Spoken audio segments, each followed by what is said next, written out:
हाय बच्चों, आप सबका बहुत बहुत ज़्यादा स्वागत है इस छोटी सी और प्यारी सी क्लास में, जिसमें आज हम इस 10 मिनट शो में शायद पहली बार हो रहा है कि आज एक ही 10 मिनट शो में हम दो टॉपिक करने वाले हैं। और दोनों टॉपिक बच्चा आपका बहुत सारे एग्जाम, स्पेशली एनटीपीसी का जो आप देने जा रहे हो उसमें हमेशा पूछे ही जाते हैं। अभी जो 2026 में ही आपका एनटीपीसी का एग्जाम हुआ है, 2025 में हुआ है, एक एक शिफ्ट में 3 सवाल है। और ऐसा नहीं है कि हम पहली बार कर रहे हैं, इससे पहले टॉपिक नहीं किए हैं।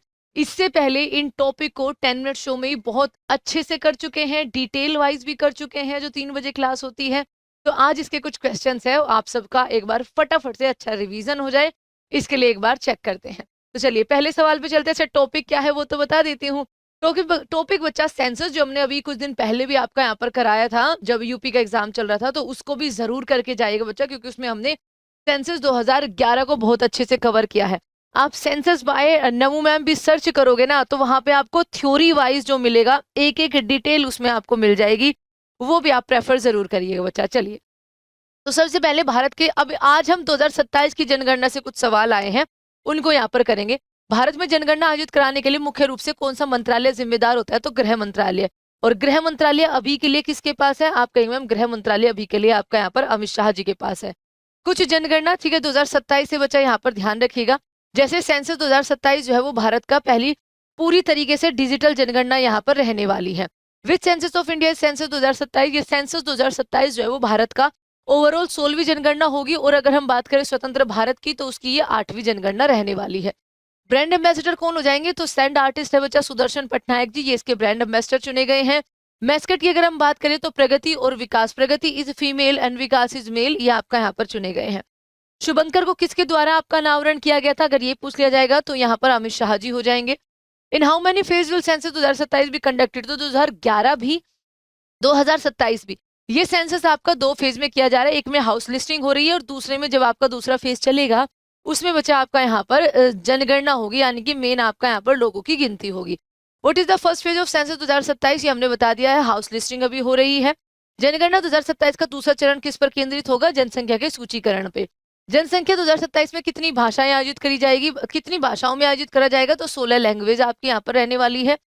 फोकस थीम ऑफ 2027 का सेंसस, तो 2027 के सेंसस की जो थीम है बच्चा वो जनगणना से जन कल्याण तक हो जाएगा। ठीक है, आपका what is the name of the online portal census 2027? तो इसका नाम सेल्फ इन्यूमरेशन पोर्टल हो जाएगा, ये आपको याद रखना है।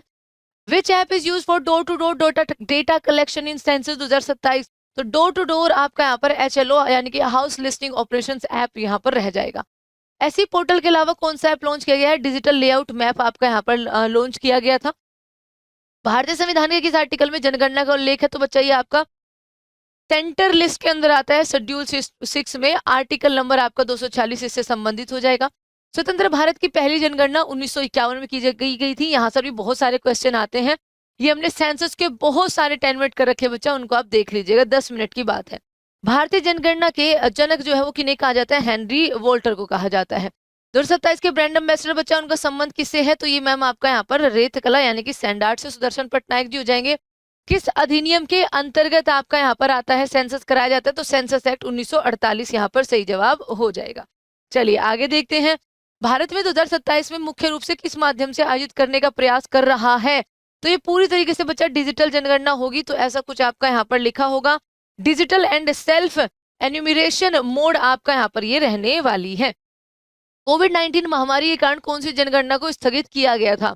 तो आपका यहाँ पर बच्चा 2021 की जनगणना को स्थगित किया गया था, जो अब 2027 में हो रही है। भारत के अंदर जो आपका यहाँ पर बच्चा हिली एरियाज है, वहां पर 2027 की जनगणना की तिथि आपकी कब है, यानी कब से वो शुरू होगी? तो 1 अक्टूबर 2026 से। और जो अपने प्लेन एरियाज है या बाकी एरियाज है, वहां पर आपकी शुरू हो रही है बच्चा 1 मार्च 2027 से। ये आपको ध्यान रखना है, क्योंकि डेट्स भी आजकल आपकी पूछी जाती है ना। आगे देखो, जनगणना 2027 में आधिकारिक शुभंकर के रूप में पुरुष गणकर्ता का नाम आपका क्या हो जाएगा? तो जो मेल है बच्चा उसका नाम हो जाएगा विकास, और जो फीमेल है उसका नाम हो जाएगा प्रगति। जनगणना 2027 में न्यू क्राइटेरियन के रूप में क्या जोड़ा गया है? विदेशों की गणना नो, साक्षरता आधारित जनगणना नो, धर्माधारित नहीं बच्चा, सेंसस कास्ट बेस्ड आपका यहाँ पर इस बार रहने वाला है। 2011 का आदर्श वाक्य यानी कि आपका यहाँ पर क्या रहे हैं? तो 2011 का बच्चा अवर सेंसस अवर फ्यूचर, और जन भागीदारी से जन कल्याण या जनगणना से जन कल्याण तक ये आपका 2027 की है। 2011 की जनगणना के अनुसार इनमें से केंद्र शासित प्रदेशों में किसका जनसंख्या घनत्व सबसे कम था? तो सबसे ज्यादा आपका दिल्ली का। ये बहुत बेसिक क्वेश्चन हम आपको बहुत बार करवा चुके हैं। तो 2011 की अगर हम बात करें बच्चा, तो आपका सबसे ज्यादा बिहार राज्य का, दिल्ली यूनियन टेरिटरी का, सबसे कम अरुणाचल प्रदेश राज्य का, और आपका यहाँ पर दादरा एवं नागर हवेली का। ठीक है, तो इसमें यहाँ पर अच्छा लिटरेसी रेट की बात कर दी हमने। आपका अगर जनसंख्या घनत्व की बात करें बच्चा, तो अंडमान निकोबार का हो जाएगा, और यहाँ पर आपका 46 व्यक्ति प्रति किलोमीटर आपका रहते हैं, स्क्वायर किलोमीटर सॉरी। 2011 की जनगणना के अनुसार इनमें से किस केंद्र शासित प्रदेश की साक्षरता दर सबसे कम है? तो साक्षरता दर दादरा एवं नागर हवेली की आपकी सबसे कम हो जाएगी। उसके अलावा अगर हम बात करें बच्चा, तो आपका यहाँ पर साक्षरता दर ओवरऑल केरल में सबसे ज्यादा थी, हरियाणा में सबसे कम थे। अगर हम राज्यों की भी बात कर ले तो अपने भारत की ओवरऑल साक्षरता दर 74.04 थी, जिसमें 84.14 के आसपास आपका मेल थे और 65.46 के आसपास आपका फीमेल थी। 2011 की जनगणना के अनुसार 2001 से 11 के बीच में नकारात्मक दशकीय जनसंख्या वृद्धि दर वाला एकमात्र राज्य आपका नागालैंड रहेगा। सबसे ज्यादा जो वृद्धि देखी गई थी, दशकीय वृद्धि, वो मेघालय के अंदर देखी गई थी। दशकीय वृद्धि ओवरऑल अपने भारत की यहाँ पर लगभग बच्चा कितनी हो जाएगी? 17.56, लगभग 17 समथिंग के आसपास थी आपका। ठीक है, उसके अलावा अगर हम बात करें यहाँ पर एनुअली अगर हम बात करें, तो वो लगभग 1.64% से अपन लोग बढ़े थे, है ना। 102 के आसपास थे बच्चा हम 2001 में, 121 से ज्यादा हम हो गए थे 2011 में। तो आप वो काउंट कर लेना कितना बड़ा है ना।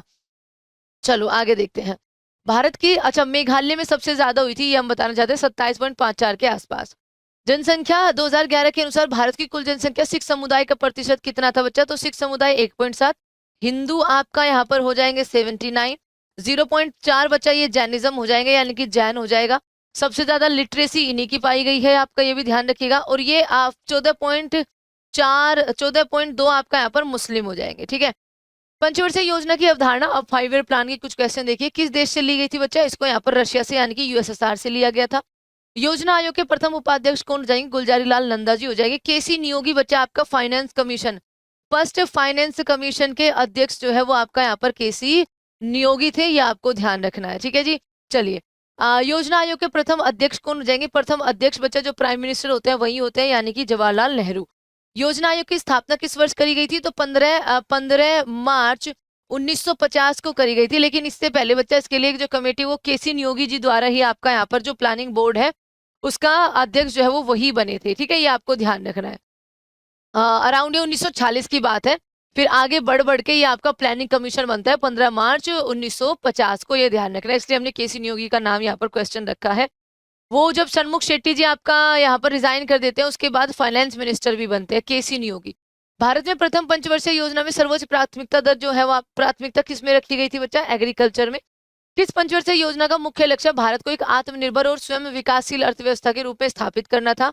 ये थर्ड 5 ईयर प्लान का यहाँ पर लक्ष्य रखा गया था। देखो, हाँ जी, ये रेखे से नहीं होगी। तो बच्चा जो एडवाइजरी प्लानिंग बोर्ड बना था 1946 में, प्लानिंग कमीशन के लिए, बेसिकली उसके गठन के लिए ही, उसमें आपका यहाँ पर जो कमीशन था उसको हेड कर रहे थे बच्चा आपका केसी नियोगी। और केसी नियोगी आपका यहाँ पर फाइनेंस मिनिस्टर भी बनते हैं after the resignation of Shanmukh Shetty, जो स्वतंत्र भारत के पहले आपके फाइनेंस मिनिस्टर होते हैं। वो बजट भी पहला वही पेश करते हैं। गणतंत्र का बजट आपका यहाँ पर जॉन मैथाई के द्वारा किया जाता है। किस पंचवर्षीय योजना के दौरान भारत में मिश्रित अर्थव्यवस्था को चुना गया था? तो मिश्रित अर्थव्यवस्था को बच्चा आपका सेकंड 5 ईयर प्लान में चुना गया था, जिसका मुख्य उद्देश्य भारी उद्योगों का निर्माण करना था। पीसी महालनोबिस पर आपका यहाँ पर वो आधारित थी, उनके मॉडल पर। इनमें से किस पंचवर्षीय योजना में भारत में पहली बार गरीबी हटाने पर जोर दिया गया बच्चा? 5th 5 year plan. उसका एक क्वेश्चन ये पूछा जाता है कि वो 4 साल ही चला था, उसके बाद रोलिंग प्लान लेकर आए थे मोरारजी देसाई। खादी और ग्राम उद्योग आयोग की स्थापना किस पंचवर्षीय योजना में हुई थी? बता, तो ये सेकंड 5 ईयर प्लान में हुई थी, जो कि 1956 से 61 के बीच में चलता है। प्रथम पंचवर्षीय योजना के अंत में भारत में कितने आईआईटीज का निर्माण जो है वो आपका किया गया? तो 5 आईआईटीज का निर्माण किया गया। अगला, इनमें से किस पंचवर्षीय योजना में सूखे और 2 युद्धों के कारण वो सबसे फेल्ड यहाँ पर पंचवर्षीय योजना मानी जाती है? तो वो आपका यहाँ पर थर्ड 5 ईयर प्लान हो जाएगा। इसको गोडगिल योजना भी कहा जाता है। इसके उपाध्यक्ष भी वही थे बच्चा। भारत की पंचवर्षीय योजना को अंतिम स्वीकृति किसके द्वारा दी जाती है? तो ये नेशनल डेवलपमेंट काउंसिल होता है। ये सारी देखरेख करता है, कौन सा फंड कहाँ जाना है, कितना फंड जाना है, क्या देखरेख उसमें चीजें हो रही है। 1952 में इसका गठन किया गया था। राष्ट्रीय विकास परिषद का अध्यक्ष कौन होता है? तो बच्चा आपका यहाँ पर प्राइम मिनिस्टर ही इसके अध्यक्ष होते हैं।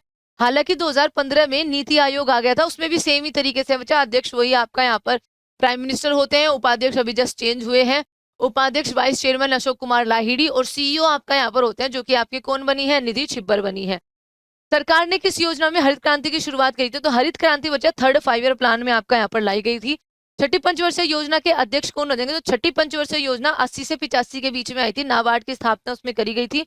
इंदिरा गांधी आपका यहाँ पर सही जवाब हो जाएगा। और उसके बाद ऑब्वियसली 84 में असैसिनेशन हो जाता है, तो आपका राजीव गांधी आपके यहाँ पर पीएम बनते हैं बच्चा। भारत में किस पंचवर्षीय योजना में गरीबी हटाओ का नारा दिया गया था? तो 5th 5 ईयर प्लान में दिया गया था। ब्लू रेवोल्यूशन किस पंचवर्षीय योजना के आपका यहाँ पर अंतर्गत शुरू की गई थी? तो बच्चा 7th 5 year plan. 7th 5 year plan आपका 85 से 90 के बीच में आपका यहाँ पर आता है ना। आगे देखो, 11वीं पंचवर्षीय योजना किस वर्ष समाप्त हुई थी? तो 2007 से 2012 तक आपकी 11वीं पंचवर्षीय योजना चली थी। इसका मुख्य फोकस आपका यहाँ पर जीडीपी ग्रोथ 7.9 जो 8.1 टारगेट जो है यहाँ पर रखा गया था। योजना अवकाश के रूप में वर्णित वार्षिक योजनाएं कब लागू हुई थी? तो बच्चा वार्षिक योजनाएं आपका यहाँ पर 66 से 69 के बीच में हुई थी। 66 में ही आपका यहाँ पर जो सूखा, उसके बाद जो थर्ड 5 ईयर प्लान चल रहा था वो फेल्ड हो गया, तो भारत को रिवाइव करने के लिए वार्षिक योजनाएं जो है वो यहाँ पर चलानी पड़ी। किस योजना में मानव विकास को सभी विकासात्मक प्रयासों का मूल माना गया बच्चा? 8th 5 year plan. और ये आपका यहाँ पर 8th 5 ईयर प्लान कब चलता है? तो ये आपका यहाँ पर चलता है 1992 से 1997 तक बच्चा, ठीक है। 2 और 5 आपका साथ हो जाएगा, यस। चलिए, सोवियत संघ की छठी पंचवर्षीय योजना आपका यहाँ पर कब होती है? क्या नाम है? 8वीं पंचवर्षीय। छठी आपकी बच्चा यहाँ पर 80 से 85, उसके बाद 85 से 90 और फिर आपका एक अवकाश आता है, इसलिए वो 92 आपका यहाँ पर होता है। सोवियत संघ की प्रथम पंचवर्षीय योजना रणनीति की शुरुआत किसके द्वारा की गई थी? तो जोसेफ स्टालिन के द्वारा आपकी करी गई थी बच्चा। 1928 में वहां पर आपका इसको लागू किया गया था। और ये आपका आज का यहाँ पर होमवर्क सवाल या रिवीजन सवाल, आप इसका आंसर बताइएगा। पंचवर्षीय योजना की दृष्टि से भारत के प्रथम योजना अवकाश की अवधि क्या थी, है ना। ये आपका यहाँ पर हम आपको कमेंट बॉक्स में इसका आंसर देने हैं। इसका जवाब वैसे हम दे चुके हैं बच्चा इनडायरेक्टली एक तरीके से एक सवाल में, लेकिन अब आपको बताना है कि इसका जवाब क्या होगा। एंड फिर से बता रहे बच्चा, इनकी आप सेपरेट क्लासेस जरूर देख के जाना 10 मिनट शो में ही, जनगणना की भी और 5 ईयर प्लान की भी। उसमें एक एक 5 ईयर प्लान का क्या उद्देश्य था, क्या उसकी लक्षित वृद्धि थी, सब कुछ मैंने कवर करवा रखा है, तो उसको भी आप एक बार देखकर जरूर जाइएगा। And till then take care बच्चों, बाय बाय। आई होप कि आपका रिवीजन बहुत अच्छा हो गया होगा। All the best for your exam. कोई भी एग्जाम आप देने जाओ, 10 मिनट शो आपको बहुत हेल्प करेगा, आपके रिवीजन के लिए कॉन्फिडेंस बढ़ाएगा कि यस हम ये सवाल कर पा रहे हैं और हम वहां पर भी इन सवालों को आसानी से कर देंगे। थैंक यू सो मच बच्चों, जय हिंद।